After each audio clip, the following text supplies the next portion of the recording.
Yeah. Let me start that again. Put the camera. 3, 2, 1. Yeah. Yo, welcome back to another edition of the Men Who Cry podcast. Please like, subscribe, review, tell a friend, tell a friend, tell a friend, tell a friend. If you don't do these things, I have to assume that you just got caught up in the KDF file. Let me start that all again. 1, 2, 3. Yeah. Yo, welcome back to another edition of the Men Who Cry podcast. Please like, subscribe, review, tell a friend, and tell a friend, and tell a friend, and tell a friend. If you do not do these things, I have to assume that you are in the KDF files. On today's episode, we will be talking about the All-Star game that we just watched. Hopefully, you guys just watched.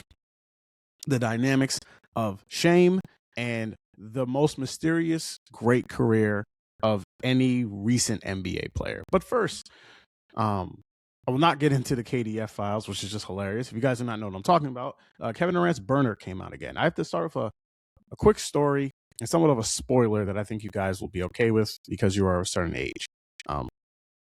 Hopefully, I will not end up on any child predator lists at the end of this podcast, as I might incriminate myself. So, for those of you who don't know, I live in Brooklyn. Specifically, I live in Bushwick, which, if you don't know, like Brooklyn like that, if you're not from here, I would say there's this highway called Eastern Parkway. I would say that splits Brooklyn into kind of two parts. The side I live on is closer to Manhattan versus the other side, which is like Flatbush and East New York and things like that. So the reason I'm saying this is because there are 3 movie theaters.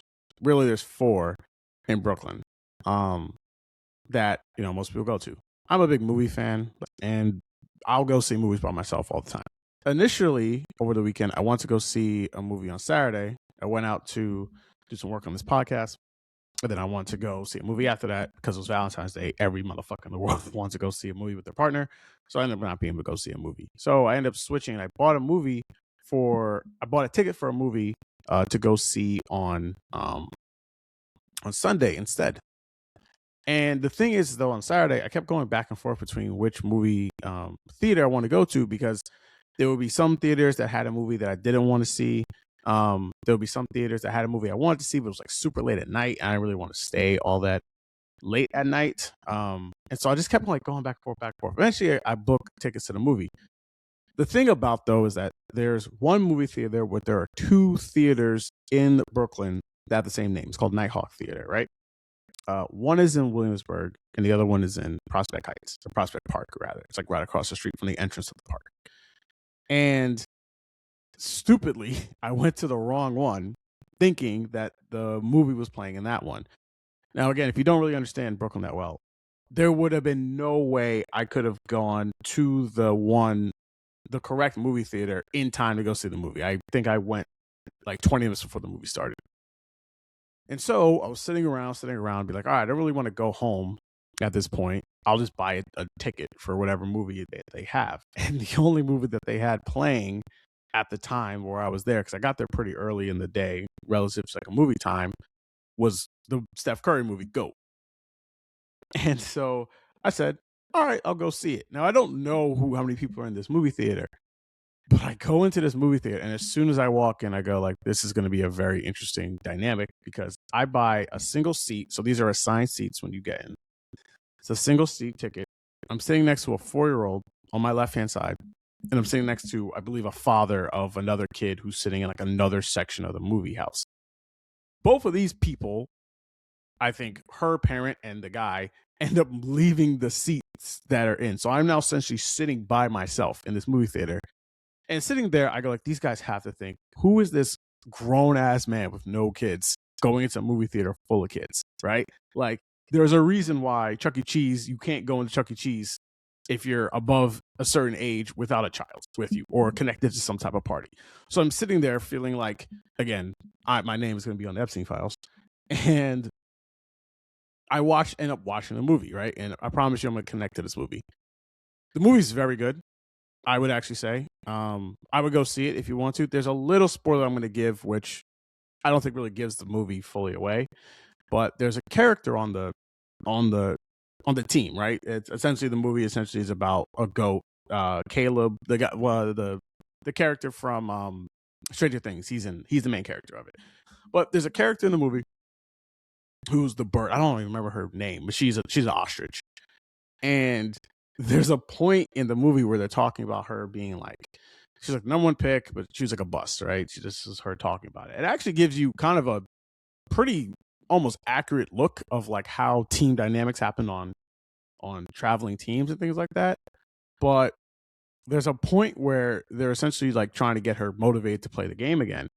And she's like talking to the coach and she keeps bringing out phones. Like the whole thing of the movie is the coach is trying to get the team inspired to start playing. And she's going through multiple phones because she's just so online. And then the coach essentially is like, you got to get off your phone. You can't be online this much. And I don't know if Steph Curry was taking a shot at Durant in this way, but holy shit, was that Kevin Durant. Like, I have softened my personal takes on Durant, I would say. One, because I think he's an incredible basketball player. And two, I do believe that motherfuckers can't just be talking to you crazy and be getting away with it because they would never say this stuff to your face in real life. But the fact that this man has essentially gotten caught for having burners for, I believe, almost the third time is insane. And the fact that he is just going on these tirades, talking to random people is so crazy. And the idea that he thinks that he can't, that this isn't affecting him is just not true, right? I just think that he is frankly always online because he always feels the need to have to either defend himself or say stuff about people, and he just won't let it go. And yet it's almost because he's been doing it for so long. I do, like I've said before on this podcast, I do think Durant is one of the first casualties of social media, of someone whose identity I think has been very wrapped up in his phone, per se. And I do think it has affected him in a very different way, you know? And how that transpires is the fact that this man just has multiple burners and will not stop tweeting at motherfuckers randomly and DMing them just to get his points across. And that in itself was a perfectly great like side plot or overall idea of what I think has been one of the best all-star overall weekends in general, right? Now, I'm going to be honest with y'all. The all-star game is the only thing I still kind of care about. The three-point shootout, I think it's good, but it's one of those things where it's like, who's in it? Then I'll care more about it. The Steph and Sabrina one I thought was very good. I think that was last year or 2 years ago now, maybe, which I still want them to do more of. The slam dunk competition was actually good. The problem with the slam dunk competition is simply the fact that people don't care about seeing cool dunks. People care about seeing cool people do cool dunks. So that's always just going to be the issue. And if stars don't want to do it, then people don't want to do it. The rookie sophomore game, or the rookie, whatever that game now composes of, unless I have a player from my team in the game, I don't really tend to care about that one. But the game itself, to me, was actually a way back in for fans, where it's just like, I'm just watching and I'm simply just entertained for a few hours. One of the biggest things, though, that I do think is going to become a problem with this is that while the product was good, and we'll get more into the game, the fact that it is this expensive to go watch all these games and to do all this stuff has become a real problem. When, like, going back to New York, right? There is a phenomenon in New York, right? And these people, they're not a big conglomerate of people, but I believe it was the New York Times did a read up on a crossover of people who you would never think would cross over. There are Trump supporters who are New Yorkers who voted for Mondani. And you would think that's one of the dumbest shits you would ever hear in your life, right? Like, these two people seem to be virtually on the polar opposites of the political spectrum in every way possible. Yet there was not an insignificant amount of people who did both, right? They voted for both guys. And I think the one thing that really connected all of them was the fact that your life is bad. And they made it a very simple point. You should be able to have more. Now, they pointed at different things of why your life is bad and what things you need to do to get better at it. But they kind of singly focused on one thing, kept at it, and that's why both of them won their respective elections. And the fact that everything is going up is a real problem in this country. And it's not just the fact that a lot of people, if you don't have a cable service, you don't want a cable service, you have to have Peacock, which costs money. I think Peacock's like $17 bucks a month. But it's not even just that. The arena, they showed the arena during LA, and granted, it's during the afternoon in Los Angeles, but the get-in price for an All-Star game was $700, right? Some of the events or some of the tickets way up in the nosebleeds were like, there were screenshots of people paying $1,500 for these tickets. And you simply cannot survive, honestly, with sport going in this way, or sports in general going this way. I don't necessarily have a great answer for as to how this will be remedied, but it is one of the things that made this somewhat a damper on the actual overall All-Star weekend, because like I said, this has been one of the best ones in a while, right? The All-Star game had one thing that I think separates it from every other like kind of All-Star game that we have in American sports, between hockey, football, definitely in baseball, right? Is that there is such a high likelihood of you getting hurt in those other three sports that if you're kind of just messing around, it just doesn't look as good, you know? Like, you can't soft pitch baseball players. They're just going to smack 80 home runs, okay? Football, you have to tackle people. And if you're not actually trying to tackle guys and get guys on the ground, it just doesn't look good. And there is not a game ever played in football where someone does not get hurt. Someone has to get walked off the field, carted off the field, helped off the field. Like, it is just such a, like, we just need more bodies in here to crash into each other. You just can't have the Pro Bowl anymore. It just doesn't make any sense. And hockey, which I don't really know super well, but the only thing I knew was that I'm pretty sure Kings fans are pissed that one of their best players got hurt in the Olympics. Now, that means more than just an All-Star game, but they're probably not the happiest of what just happened, because you have to play. And basketball, to me, was the only one where if you ever play basketball, you can play a pickup game and play it at like 70% effort, 75% effort, and it still looks good, right? No one's out there taking charges. No one's out there, doing hard swipe downs, hard closeouts. Like, but you can give somewhat of an effort and the game looks good enough. And that's what we got, right? This overall format, I think, worked. And the only reason I think that it worked is the thing that I have been saying for a while. Athletes are making hundreds of millions of dollars, right? It's always going north, as capitalists would all say, right? The only way that you can get someone to make any significant change who makes that kind of money in the world is shame. That's it. It's the only thing you can do. You have to shame them.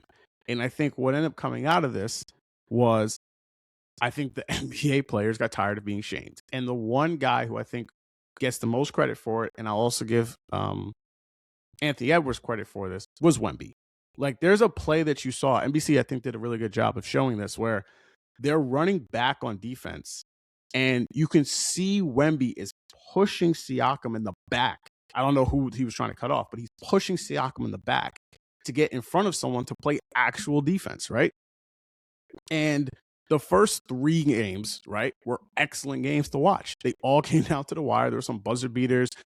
Like, that was fun to watch. The last game ended up not being so, like, very good. I think after, the U.S. Stars got to a big lead, the Stripes kind of, gave up a little bit. But at the same time, that's all we really want, right? Like, I don't necessarily care who won this thing. I just wanted to be entertained for a couple hours. And that's exactly what we had.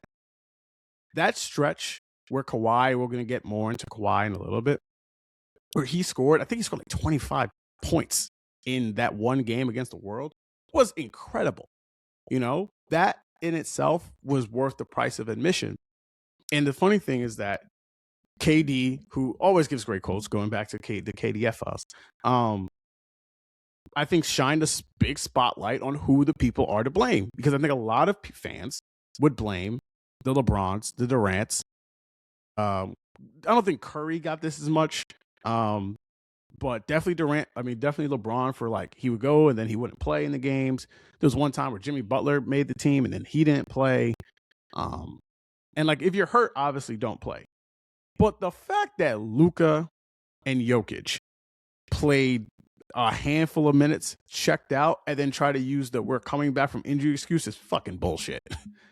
I just saw this man play 42 minutes in the Garden in a double overtime game. You can't go out there and give me 17 minutes in a pickup game? Get the fuck up out of here, man. Like, and some people want to say, well, he's not necessarily a great pickup basketball player. It's like, I've seen this man play basketball. Give him the rock. He can do stuff with the ball, all right?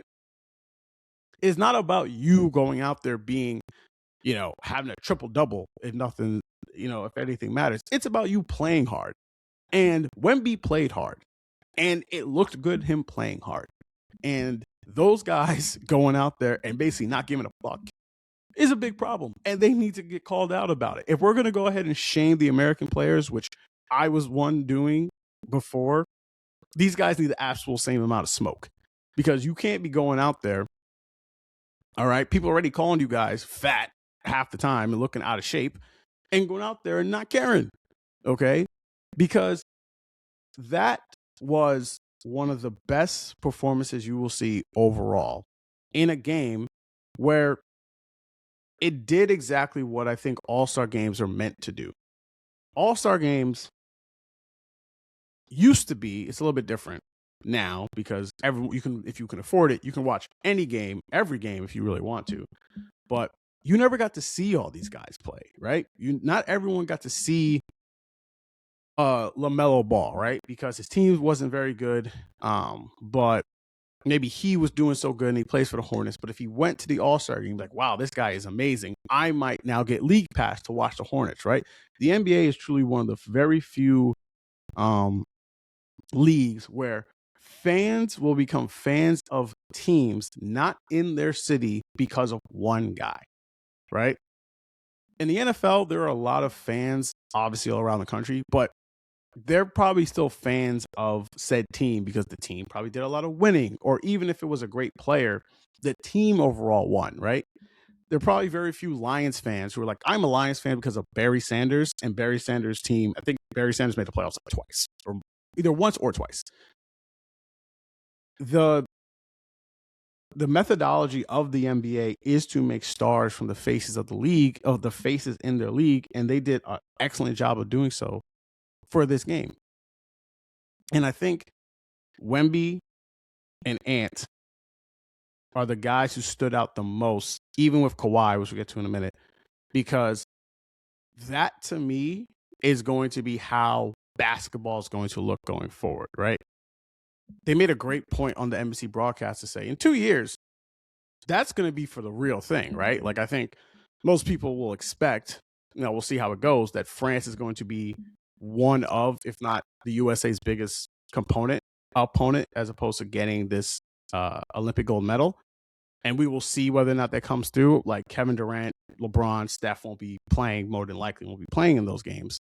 But an Ant, you know, a Chet, Cade Cunningham, Jalen Duren, right?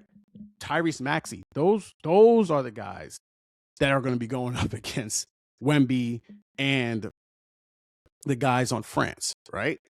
And the fact that they were able to show that these young guys get these old dudes out of the league is a great sign, all right? The great thing about sports is that the young eat the old, and it's the way it's supposed to go. You're supposed to retire your vets.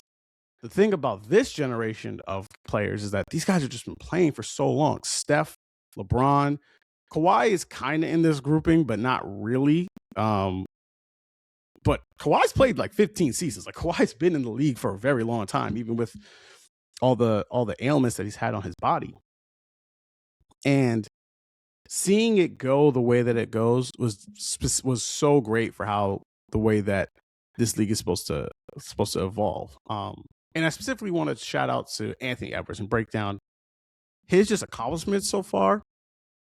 And I do think that there's going to be now a tier system, I think, in the NBA of who is going to be the best overall player in the league, and I think who's going to be the best American player in the league. And I think that's still up for debate right now. I think the guy who has the biggest inside track to be that is Anthony Edwards, but he just simply isn't as accomplished as someone like Jason Tatum, who right now isn't playing due to his Achilles injury. But he seems to be the guy who's ready to take that mantle and be the guy going forward. He'll obviously be on the USA team, the Olympic team next season. And for a guy who's so young, he's already accomplished so much. He already has the Olympic gold medal in the games that he played in. He's already been to the back-to-back Western Conference Finals.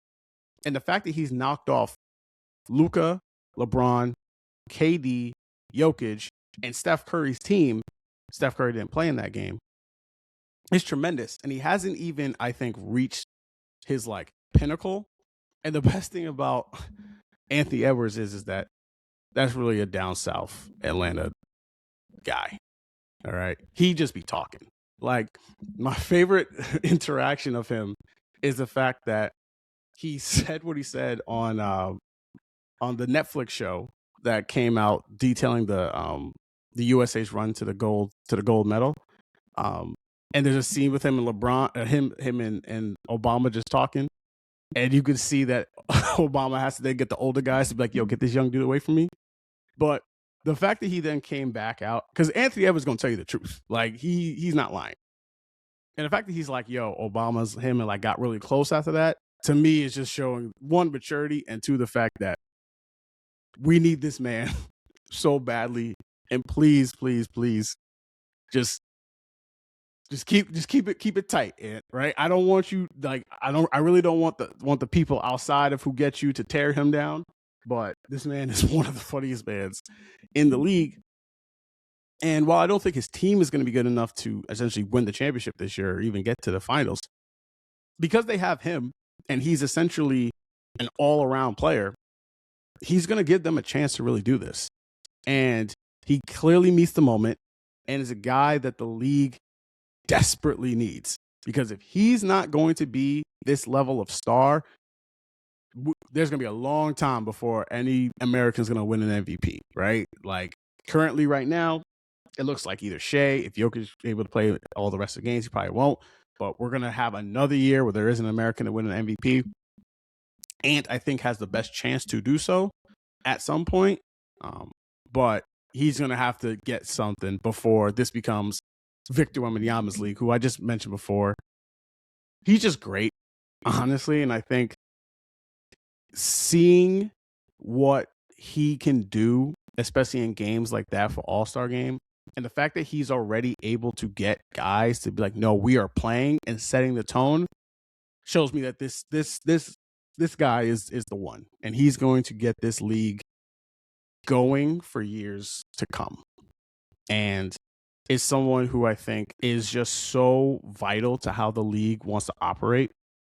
And the fact that he comes to play and is like, I'm taking this as seriously as I can, is one of the best things about him.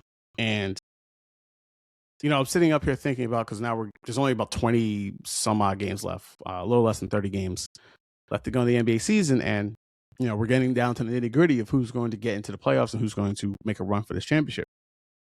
And I think so far, for the West Conference is kind of, I believe, broken down into really 3 tiers of teams that are like playoff teams.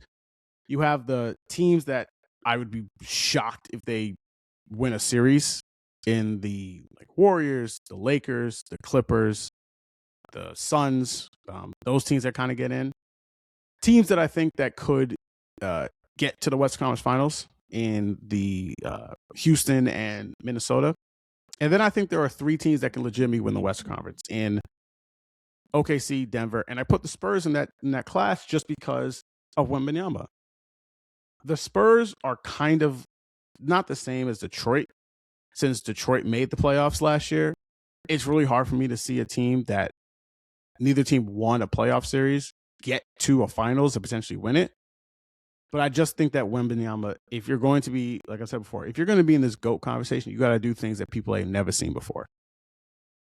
And he's going to have a chance and opportunity to do things he's never seen before. And him just being able to be one of the leads in a story of getting the All-Star game back to where it should be, which is to be semi-competitive, I think is a real win for him overall. And it's just the fact that he actually cared. I mean, my man was pissed at the end of the first game because they ended up doubling someone where they didn't need to because they needed to stop a three-pointer. And you can see how visibly pissed he was. So, yeah, shout out to Wemby and going forward. I'm going to take a quick break. Maybe back talk a little bit about Kawhi Leonard's career. All right, back again. So Kawhi had that stretch in the second game, or I guess it was the third game. It was a game against the world team where he was just knocking down everything. And that to me was honestly one of the best stretches I've seen a basketball player play since like peak LeBron. I mean, he was, again, in a real game, this would be a little bit different, but to go out there and essentially be the best player on offense and on defense in a game where Wembanyama was also playing was truly remarkable. And it gets you back to remembering, like, this guy is one of the greatest players of all time. He really is. And he just had such a strange career. Like, I went back and just looked at his basketball reference page, and his overall numbers for his career aren't great if you like compare it to like some of the all-time greats. I mean, for his career, he's a 20-point per game scorer. He averages just under 6.5 rebounds. He averages just about 3 assists per game. He has 1.5 or 1.7 steals per game, under a block. He shoots about 50% from the field, 39% from three, and about 86% free throw shooter, which are good, right? Like, those are fine numbers, but you have to really dive in deep when it comes to someone like Kawhi, because his 2015-2016 season is really his breakout season, even though he won a finals MVP prior to this. That season alone, Kawhi Leonard finished second MVP to Steph Curry, who had one of the greatest seasons of all time. He won Defensive Player of the Year. He was first team All-NBA. He was first team All-Defense. And he shot 50, 44, 87 that season. And that was also the season where that season where he got Zaza'd, right? If people don't remember, the Spurs were up, I believe, 20 or 25 points in that series, or in that game one. Kawhi got hurt. He got his ankle rolled on. And then the Warriors just came all the way back on them, ended up beating the Spurs and going on to obviously end up losing, unfortunately, in the NBA Finals to the Cavs. And what's even so crazy is that despite all his success, he's been a 2-time Finals MVP. He's been to 3 NBA Finals. He has 2 championship rings. This might be his best season. I mean, right now, this is his second highest points per game scored ever. He's averaging the second most steals ever in his career. He has the highest free throw percentage of his career. He's played in about 44 games. And you watched him in that All-Star game and just said, this guy really should have been considered one of the 20 greatest players of all time. I mean, he just is that good, but he's just had, whether it's injuries, the Uncle Dennis stuff, how he was able to even get out from the Spurs in that where he was hurt and then he wasn't hurt, and they had all this stuff with his knee being debilitating, going to the Raptors. And I think one of his mistakes, if he could redo it, was what if he just never left Toronto, right? Because at the time you were thinking, wow, he's pairing up with Paul George in Los Angeles. This team is going to be one of the best teams ever. And it just never worked out, partly because he was hurt a few times and then just like was load managing half the time, and he wasn't playing in a lot of the games.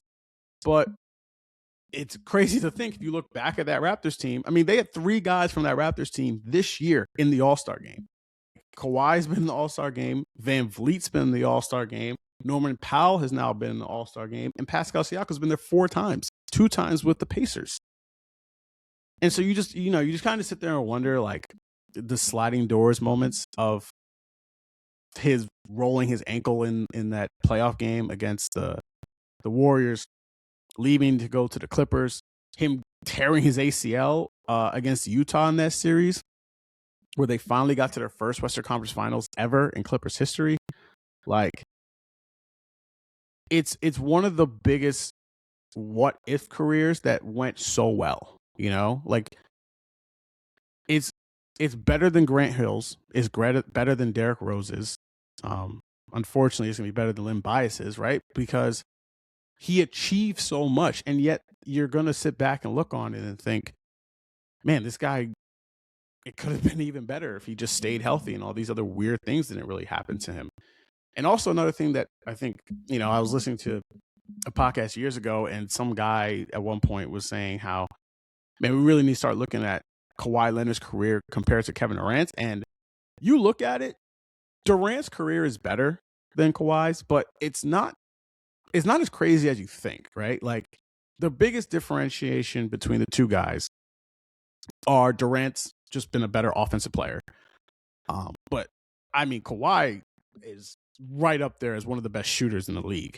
But so, like, the points per game is the biggest differentiation. Durant, for his career, which is insane, is at 27.2 points per game. Kawhi's at 20. Durant's never had a season where he's averaged under 20 points a game. And Kawhi's had 3 seasons in which he did so. Now, one of those seasons, actually rather 4 seasons. Now, one of those seasons he was hurt for most of the year. One of those Spurs seasons where I think he only played like 12 games. But Durant's played 400 more games than Kawhi. But if you still look at it, they each have 2 championships. Durant has 3 more first-team All-NBAs. Kawhi only has 3. Durant has 11 more All-NBAs compared to Kawhi's 6. But Kawhi's got 7 All-Defenses. Durant has 0. Obviously, Durant has the MVP. They have the same amount of Finals MVPs, and Kawhi's got 2 more Defensive Player of the Years. Their steals goes to Kawhi rather. The assists goes to Durant. The rebounds go to Durant, but it's by like half a rebound. The point overall is just that I think if Kawhi just played more games, he would be right up there with any of the all-time greats. And partly of his career is him and what he was able to do and not do. And part of it was just he got hurt a lot. But I think stuff like that, all-star games like that, are great to remind people and remind fans that this guy is that guy. And I don't know if he's going to still be on the Clippers. I don't know if this dude's not going to get suspended, right? Because the NBA cannot stop getting it out of its own way. There's still reports about what exactly is going to happen with him planting money trees, allegedly, to get around the salary cap, to see if this guy's he might get suspended. Like that's a real possibility in Durant. Hopefully, by God, this does not come out before that happens. But he is going to be one of the most interesting guys, I think, come off-season time, because I do think the Clippers are going to move him. Just because I think the experiment is done, and I don't think they want to deal with all the stuff that comes with Kawhi. And I think a lot of teams, as we talked about in the prior podcast, would love to potentially get their hands on Kawhi, who is frankly still one of the best players in the league, and absolutely, if he plays enough games, should absolutely be in running for first-team All-NBA. He's been that good all season. All right, everyone. Thank you guys again for listening to me on the Men Who Cry podcast. Please, again, like, subscribe, review, tell a friend to tell a friend to tell a friend to tell a friend to tell a friend. And back with you guys later this week. All right, everyone.